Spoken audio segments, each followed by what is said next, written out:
নমস্কার, বাংলা জিওপলিটিক্সে আপনাদের স্বাগত। সম্প্রতি ইসরায়েল সিরিয়ার ওপর এক ভয়াবহ হামলা চালিয়েছে। যে ভিডিওগুলি সামনে আসছে তা রীতিমতো শিউরে ওঠার মতো। আপনারা দেখতে পাচ্ছেন এগুলি সিরিয়ার প্রধান সরকারি ভবন, যেখানে তাদের রাষ্ট্রপতি বসেন, সরকার চলে। আর এই হামলার মাধ্যমে ইসরায়েল দেখিয়ে দিচ্ছে যে তারা সিরিয়ার সরকারকে কী চোখে দেখে। দেখুন কিভাবে একের পর এক বিস্ফোরণে কেঁপে উঠছে দামাস্কাস, সরকারি ভবনগুলি সম্পূর্ণ ধ্বংস হয়ে যাচ্ছে।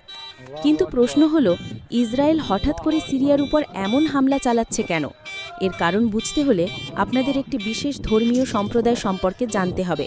এদের বলা হয় দ্রুজ সম্প্রদায়। ইসরায়েল এই দ্রুজদের রক্ষা করার জন্যই সিরিয়ার উপর এই ভয়াবহ হামলা চালাচ্ছে বলে জানিয়েছে। একজন রিপোর্টার লাইভ খবর করার সময় ঠিক তার পেছনেই বিস্ফোরণ ঘটে।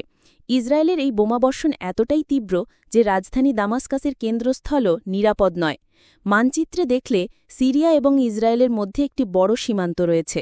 জনসংখ্যার দিক থেকে ইসরায়েলের জনসংখ্যা প্রায় 1 কোটির কাছাকাছি, যেখানে সিরিয়ার জনসংখ্যা প্রায় 2,36 লক্ষ। দুটি দেশেই একটি বিশেষ সংখ্যালঘু ধর্মীয় সম্প্রদায় রয়েছে, যারা হলেন দ্রুজ।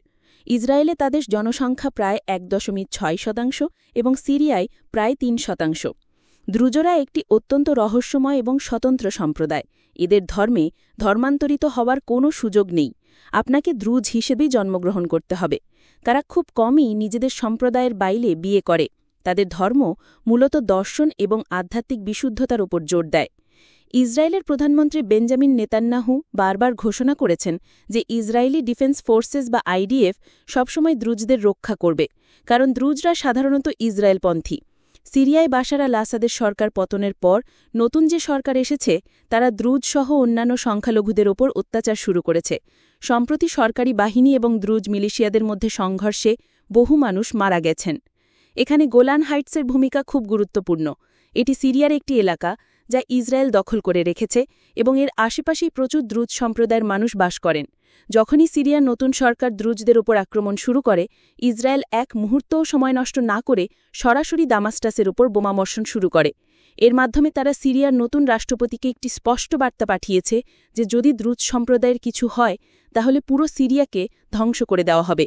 অবশ্য নেতান্যাহুর বিরোধীরা বলেন যে তিনি নিজের দুর্নীতির মামলা থেকে জনগণের দৃষ্টি সরাতেই এই ধরনের যুদ্ধ পরিস্থিতি তৈরি করছেন। তবে এটা স্পষ্ট যে ইসরায়েল এখানেই থামবে না। তারা ইরানের ওপর আরও বড় হামলার প্রস্তুতি নিচ্ছে। ডোনাল্ড ট্রাম্পের সমর্থন নিয়ে ইসরায়েল তাদের বৃহত্তর ইসরায়েল বা গ্রেটার ইসরায়েল তৈরির স্বপ্ন পূরণ করতে চাইছে। আর এর প্রতিক্রিয়ায় সিরিয়া দ্রুজ সম্প্রদায়ের মানুষেরা তাদের বাড়ির ছাদে ইসরায়েলের পতাকা ওড়াচ্ছে, যা এই অঞ্চলের ভূ-রাজনীতিতে এক নতুন এবং অভাবনীয় দৃশ্য। এই দ্রুজ সম্প্রদায়, যারা ইসলামেরই একটি শাখা, তারা আজ নিজেদের অস্তিত্ব রক্ষার জন্য ইসরায়েলের দিকে তাকিয়ে আছে। আর ইসরায়েলও এই সুযোগকে কাজে লাগিয়ে মধ্যপ্রাচ্যে নিজেদের প্রভাব আরও বাড়িয়ে চলেছে। ভিডিওটি দেখার জন্য ধন্যবাদ।